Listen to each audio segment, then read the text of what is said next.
குறிப்பாக எல்லாத்துக்கும் தெரியும், ஒன்றிய அரசு சிறுபான்மை மாணவ செல்வங்களுக்கான கல்வி உதவித்தொகையை நிறுத்திட்டாங்க. அப்படி நிறுத்தப்பட்ட கல்வி உதவித்தொகையை கூட மாநில முதலமைச்சர் அவர்கள் இன்று அதை தொடர்ந்து வழங்கிக் கொண்டிருக்கின்றார்கள். ஏறத்தாழ 1,00,000 சிறுபான்மை மாணவ செல்வங்கள் மாநில முதலமைச்சருடைய ஆசையோடு அந்த கல்வி உதவித்தொகையை பெறுகிறார்கள் என்று சொன்னால் அதற்கு முழு முதல் காரணம் நம்முடைய முதலமைச்சர் மாநில தளபதி என்பதை நாம் நினைத்து பார்க்க வேண்டும். பொதுவாக சிறுபான்மையினுடைய கல்வி நிறுவனங்களுக்கு அந்த சான்றிதழ் என்பது அரசியலில் ஒவ்வொரு முறையும் நாம் கேட்டு பெறக்கூடிய சூழ்நிலை இருந்தது.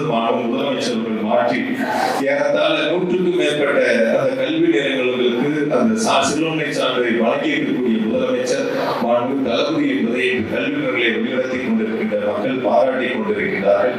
எனவே அவர் வழியில் நம்முடைய மாவட்டத்தை சேர்ந்திருக்கின்ற சிறுபான்மை மக்களுக்கு ஒரு உறுதியை உங்களுக்கு சொல்கிறேன்.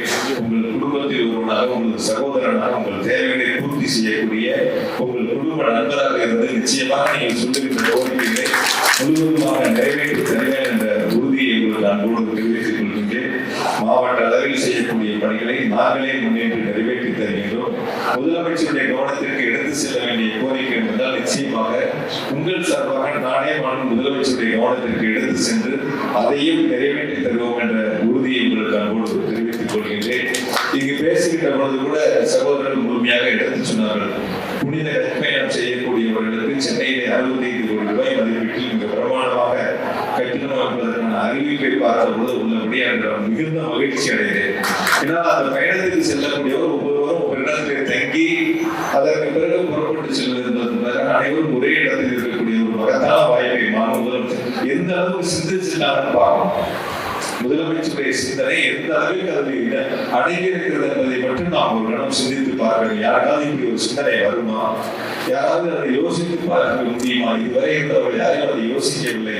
ஆனால் நம்முடைய முதலமைச்சர் மாண்புமிகு தளபதி அவர்கள் அதை யோசித்து அதற்கான நிதிகளையும் வழங்கி அதற்கான அறிவிப்பையும் வெளியிட்டிருக்கின்றார்கள். குறிப்பாக எல்லாத்துக்கும் தெரியும், ஒன்றிய அரசு சிறுபான்மை மாணவ செல்வங்களுக்கான கல்வி உதவித்தொகையை நிறுத்திட்டார்கள். அப்படி நிறுத்தப்பட்ட கல்வி உதவித்தொகையை கூட மாநில முதலமைச்சர் அவர்கள் இன்று அதை தொடர்ந்து வழங்கிக் கொண்டிருக்கின்றார்கள். ஏறத்தாழ 1,00,000 சிறுபான்மை மாணவ செல்வங்கள் மாநில முதலமைச்சருடைய ஆசையோடு அந்த கல்வி உதவித்தொகையை பெறுகிறார்கள் என்று சொன்னால் அதற்கு முழு முதல் காரணம் நம்முடைய முதலமைச்சர் மாநில தளபதி என்பதை நாம் நினைத்து பார்க்க வேண்டும்.